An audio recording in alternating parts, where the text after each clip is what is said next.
இந்த தாருப்பாயி எப்போ போகும்னு பார்க்குறேன். போகாதுண்ணே. போகா போகாது. அவர் பாடி வருவாரா இல்லைல்ல? அப்போ நீ போயிட்டோம். அது போயிட்டு அது ரெஸ்ட் எடுத்துவாங்க. நான் உரையாட்டிக்கிறேன். சரிண்ணே சரி. எது வந்தாலும் என்னையோட போட்டோம், உங்களை தலையோட விட மாட்டேன். சேரில் உட்காந்து பார்க்குற மாதிரியே தெரிஞ்சிருக்கு வந்த நாரதருக்கு. பாட்டு பாடிக்கிட்டே இருந்தியப்பா, அது உரம் தூங்குற ஆளுகப்பா, அப்போத்தான் வந்து பார்க்குறேன். ஆனால் கலைஞனுக்கு ரசிகர் இல்லாத கலை சிறப்படையாது. ஒவ்வொரு பாட்டும் என் செல்ல பிள்ளை உயிரை கொடுத்து பாரு, நீ மசுறு ஓஜின அவ்வளோதான். நான் 2026 தானே அது. அடுத்த மாதம் மாசி இருக்கல, சிவன்ராத்திரிக்கு அப்புறம் நான் ஒரு முடிவு பண்ணிட்டேன். ஊர்களுக்கு பூரா நானே ஆளுகளை கூப்பிட்டு வந்துடுவேன். 300 பேர் 400 பேர், தலைக்கு ஒரு கோட்ரு ஒரு பிரியாணி கொடுத்து உட்கார சொல்லி அப்படி தூங்கினாப்புல இருந்தால் 2 பேரை சம்பளத்தை கொட்டுவேன். சப்பு சப்புன்னு தண்ணியை அடித்து எழுப்பி அப்புறம் காசை கொடுங்கடான்னு பிடிங்கி வச்சுக்கடான்னு நானே ஆளை ஏற்றிட்டு வந்துடுவேங்க. எங்கள் ஊர்லேருந்தே ஆளை ஏற்றிட்டு வந்து 2 லாரியில் வருவோம். மொத்த வண்டி மட்டுமே 17 வண்டி வரும் நம்ம ஊருக்கு. அப்புறம் என்ன, ஊரில் 3-4 வயக்காட்டை வைத்தாத்தே நாடகத்தை காசு கொடுக்க முடியும். அப்போ நான் என்ன செய்ய? இந்த ஐயாலாம் எந்த ஊர்னே தெரியல. நான் கட்டி காத்த என் கோட்டை இருக்கிறதுக்கு விடுதடா, விடுது. எம்சாண்டை வச்சு பூசி பார்க்குறேன், பீசாண்டா போதடா. இது சிரிப்பு கிடையாது, வீம்புக்குன்னு நக்கல் பண்ணுற மாதிரி இருக்கு. அமைதி. பொறுமசாமி பொறுமசாமி பொறுமசாமி, இந்த கம்பு பிடிக்கிறாம சாமி, இன்னும் இந்த கயரா வைக்கலையா?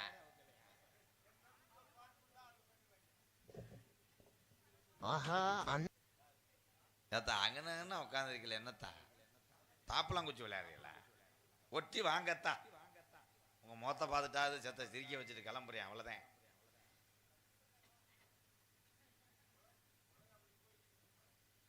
நாரதர். நாரதர் என்றால் என்ன? நாரதர் என்றால் என்ன என்றால், எல்லாரும் கவனிங்க. எல்லாரும் நாரதன் இது வரைக்கும் பார்த்திருப்பீங்க. நாரதருக்கான விளக்கம் இன்னைக்கு சொல்றேன். நாரதர் என்றால் நாரதர் எனப்படும். இருக்கிற 10 பேத்தையும் விரட்டாம நம்ப மாட்டேன். எங்க ஆத்தா முத்துவெளி மலை சத்தியமா.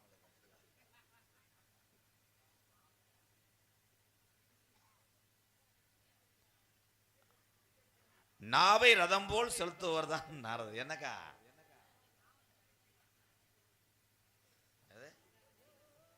இதே காவக்காரன் கோமாளி, இப்படித்தான் வருவேன் நான்.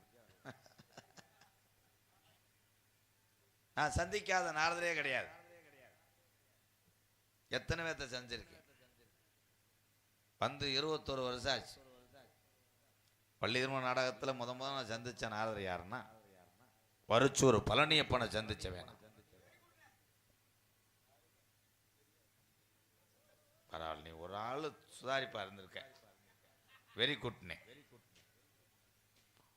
இந்த வள்ளிரம்ம நாடகத்தில் இன்னைக்கு பெரியவெல்லாம் உட்காந்து பார்க்குறிய தர்க்கத்தை. தர்க்கம் என்றால் என்ன? வள்ளியின் நாரதரம், ராமாயணம், மகாபாரதம் தெரிஞ்ச விஷயங்களை பேசுகிறாங்க. ஆரம்ப காலகட்டத்தில் வள்ளிரம்ம நாடகம் அப்படி இல்லை. கதை பாடல் மட்டுமே நடந்து நாடகத்தை முடித்து கொண்டிருந்தாங்க. அப்பத்தான் எங்கள் தாத்தா வருச்சூர் பழனியப்பன் தான் நாடக உலகத்தில் தர்க்கம் என்று உண்டாக்குனதே வருச்சூர் பழனியப்பன் தான். இந்த மாதிரி எங்கள் அப்பவும் எனக்கு தெரியுது, நீங்களாம் பார்த்துருப்பிய. வருச்சூர் பழனியப்ப தாத்தா அவர் பாடுவார் ஒரு பாட்டு. உன்ன உன்ன உன்னமிங்கே உன்னை யாருங்கோ, உடம்பில் இல்ல குறைகள் எல்லாம் உன்னை இல்லைங்கோ. அந்த பாட்டெல்லாம் அவர் பாடுவார். நிறைய பாடல் பாடுவாங்க. அவரை சந்திச்சு அதுக்கப்புறம் இந்த புதுக்கோட்டை நாடக நடிகர் சங்கம், முத்தமிழ் நாடக நடிகர் சங்கத்தில் எங்கள் அண்ணே புதுக்கோட்டை முத்தப்பானை நான் சந்திச்சு வேணாம்.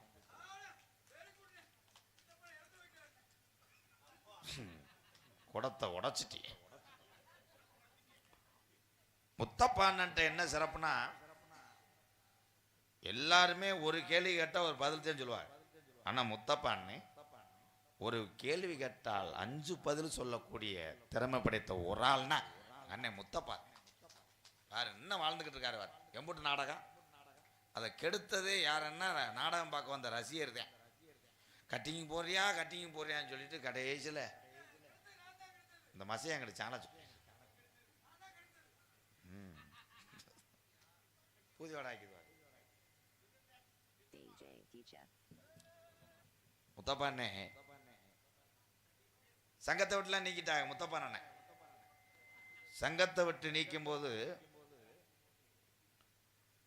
அந்த சங்கம் எது புதுக்கோட்டை முத்தமிழ் நாடக நடிகர் சங்கம் முத்தப்பா அண்ணனையும் முத்தப்பா அண்ணனை சார்ந்த குடும்பத்தாரையும் பட்டினி கிடக்கக்கூடாது என்பதற்காக கிராமத்தார்கள் முத்தப்பாவுக்கு பொறுப்பு ஏற்றுக்கங்க அப்படின்னு நடிக்க வைத்தார்.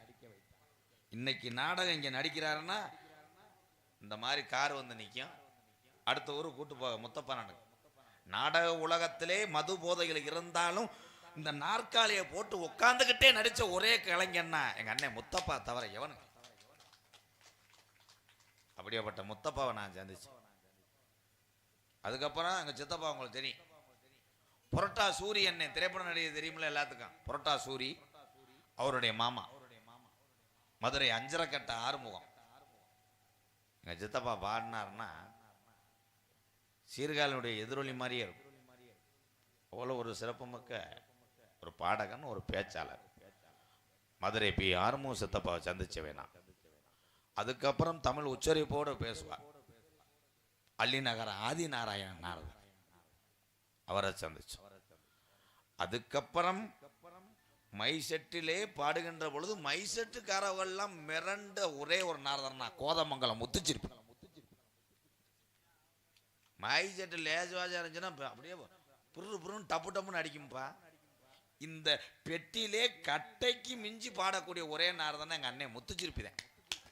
முத்துச்சிருப்பியை சந்திச்சு அவன் நல்லா இருக்கான். அவன் பிறந்த நேரம் அவன் தொண்டை வளம். எங்கள் அண்ணன் சினிமாவில் பாடிட்டு இப்போ நேற்று கேட்குறேன் துபாயில் பாடிக்கிட்டு இருக்கேன். நான் இன்னும் இந்த தஞ்சாவூரை தாண்ட முடியல. எப்படி தாண்ட முடியும்?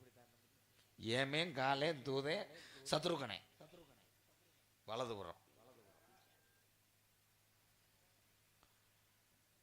இப்போ வந்தார் நாரதர். அருள் நிதி மதிய நிதி அருள் நிதி ஒரு யாருன்னா உங்களுக்கு தெரியும், பெரிய ராசவாட்டு. பழனிக்குமார் ராசவாட்டு பார்த்துருப்பீங்க எல்லாரும், அருமையா பாடுவாங்க. அவருடைய தம்பி இளங்கோ அவர் நல்லா பாடுவார்.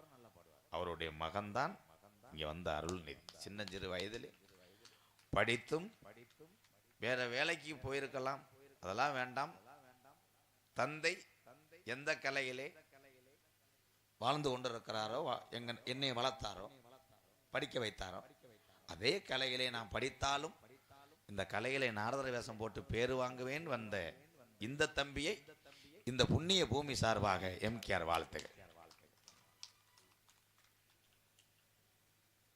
எல்லாத்தையும் நம்மளால முடிஞ்சது சிலரை வாழ வைத்து பழக வேண்டும், கெடுதல் செய்யக்கூடாது. என்னால் முடிஞ்சது எவ்வளோ உதவி செய்யணுமோ அவ்வளோ செஞ்சுக்கிட்டு இருக்கேன், வாழ்ந்துக்கிட்டு இருக்கேன். அவ்வளோதான்.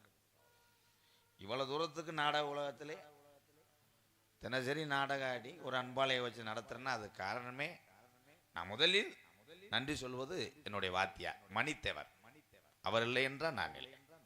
அதுக்கப்புறம் நாடக கலைஞர்கள் என்னை வளர்த்து விட்டார்கள். அதுக்கப்புறம் என்னையே சொந்த பிள்ளையை போல் பார்த்து இன்ன வரைக்கும் இவ்வளவு கூட்டங்கள் என்னை தேடி வருது என்றால் அதற்கு காரணம் மக்கள் இல்லாமல் எம்கேஆர் இல்லை, வாழ வைத்த தெய்வங்கள்லாம் நீங்கள். அது என் தம்பி, அவ்வளோதான். என் தம்பியை டியூட்டி வந்து 1 மணியோடு முடிஞ்சிடும். போயிடுவாங்க. நாளைக்கு வண்டி எடுத்துகிட்டு வந்து ஒரு கெடுத்து விட்டு போயிடுவாங்க. நீங்கள் எல்லாரும் உட்காந்துருக்கணும், உள்ளூர் ஆளுகளே உட்காந்துருக்கணும். இதில் என்ன ஒரு பெரிய விஷயம்னா, இந்த நாடக கலைக்கு கிடைச்ச மிகப்பெரிய ஒரு பெரிய சந்தோஷமாக நான் நினைக்கிறேன்.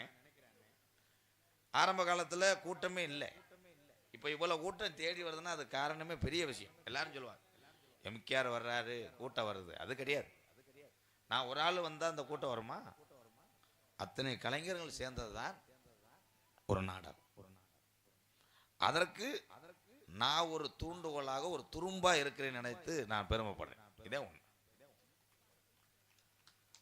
இன்னைக்கு திரைப்படம் தியேட்டர் எப்படி எப்படி வந்துருச்சு. மதுரையெல்லாம் இருக்கு, பட்டனை அமுக்குனா அவள் நீளம் போயிடும், பெட்டு படுத்துக்கிட்டே படம் பார்க்கலாம். 200 ரூபா தான். அங்கே கூட்டம் இல்லை.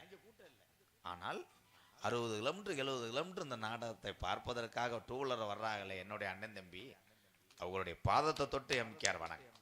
இது பெரிய ஒரே ஒரு விஷயம் என்னன்னே இந்த காலத்தில். அதான் சரி, ராசவாட்டு எப்போ வர்றாரோ நாரதரை சந்திக்கணும். சாமியார் சாமி மிஞ்சியதான் சாமி. வாங்க சாமி. பக்கமல இருந்தா